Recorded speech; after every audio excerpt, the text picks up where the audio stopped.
One night, a mother who had recently moved into a new home with her son went down to the basement after her son.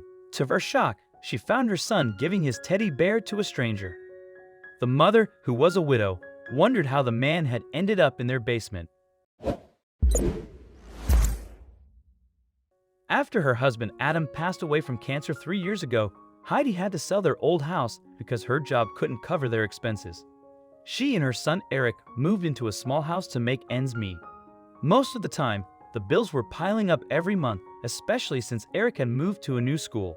The poor child struggled just as much as Heidi, as he had no friends at school and longed for Adam. One day, his teacher, Mr. Copper, was teaching his class about the chain of kindness. "So, children," Mr. Cooper explained, "what a chain of kindness basically means is that you help someone in need and then ask that person to help another person. So you pay the kindness forward by assisting the next person, and it becomes a chain." That same day, Eric was on his way home when he noticed a homeless man by the park. Exhausted and shivering in the cold, the poor man was lying on a piece of cardboard, imploring passersby for food and money, but no one paid him any attention. Eric remembered what Mr. Copper had just taught them in school and decided to help the man. "Hello, sir," he said, approaching him. "I can see you're cold and hungry. Please come with me. I will help you. You can live in my house and I can get you food." The homeless man, Dexter, looked up at Eric and smiled. "Oh, that's very thoughtful of you, little boy. But your parents won't appreciate a homeless man in their home. Nobody does." "Shat," Eric said. "It's a secret between us. Mom shouldn't know about it. Mom works all the time, and she won't notice that you're living in our house. You can hide in our basement," he proposed. Dexter knew it was wrong, very wrong, but he hadn't eaten in days and was on the brink of collapsing anytime soon. So, he accepted Eric's offer. "Many thanks, young man. You are really generous," he said. "You don't need to thank me," Eric said, extending his hand to Dexter. "Pay it forward by helping someone else the next time." "Oh, absolutely. You're so wise." Dexter sighed and grasped Eric's hand as the two walked to Eric's house. Once there, Eric showed Dexter the way to the basement and brought him some snacks from the kitchen. "Mom will be home soon. She comes home during lunch and we eat together, so please be quiet. After she leaves, our neighbor, Mrs. Murphy, will come to look after me, but don't worry, I will come to see you soon." Dexter nodded and walked into the basement. He lay down on an old mattress and dozed off. He hadn't slept so peacefully in ages. Sometime late that night, Heidi woke up because she was feeling thirsty. She went to fetch some water in the kitchen and was surprised to hear muffled sounds from somewhere in the house. "Is it coming from our basement?" she thought as she walked from the kitchen to their basement.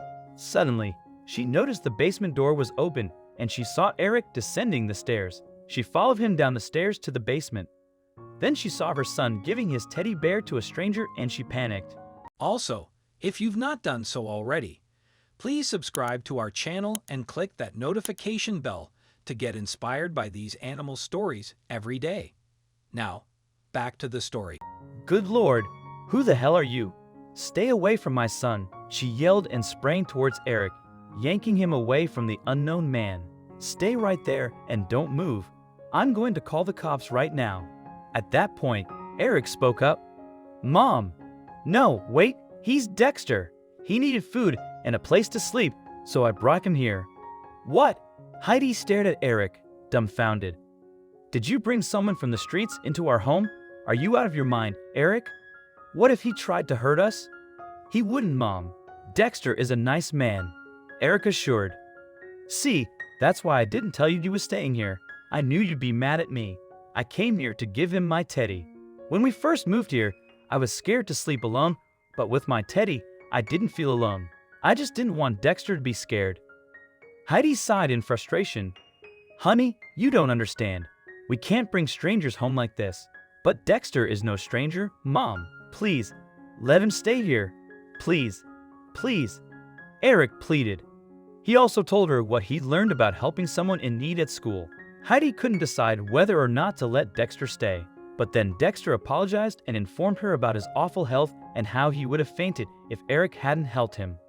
In the end, Heidi's heart melted. She allowed Dexter to sleep in their guest room, and the following day, he took a shower and had breakfast with her and Eric.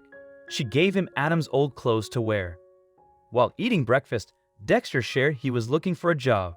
He was an artist who became homeless after his art gallery failed. That's when Heidi suggested he apply for teaching positions at the school. There are so many schools that hire art teachers. You could give it a shot. And she paused. You can stay here until you get a job. I guess that shouldn't be an issue provided you help me around the house. Really? Thanks, Dexter said. I don't know how I'll repay you though. I've got nothing with me. How about getting back on your feet? I consider that as my repayment, Heidi replied with a smile. And so it happened that after a month of trying, Dexter landed a job as an illustrator at a publishing agency, and he managed to rent a small apartment. One day, an old lady came to his workplace, looking for an illustrator. Dexter was willing to work for her, but she didn't have enough money to compensate him. At that point, Dexter recalled Eric's advice about repaying kindness. So, Dexter drew illustrations at a discount for her, and she couldn't stop praising him. He told her, "Pay it forward by helping someone, ma'am." Meanwhile, Heidi and Dexter became good friends over time, and Eric now had someone to play video games and watch baseball games with, things he yearned for after Adam passed away. After 6 months, things between Dexter and Heidi progressed even further. Dexter finally mustered the courage to propose to Heidi, who happily accepted. It turned out that they both had feelings for each other but were afraid of rejection. Fortunately, Dexter's bold move paid off, and the couple got married. They are now expecting twins.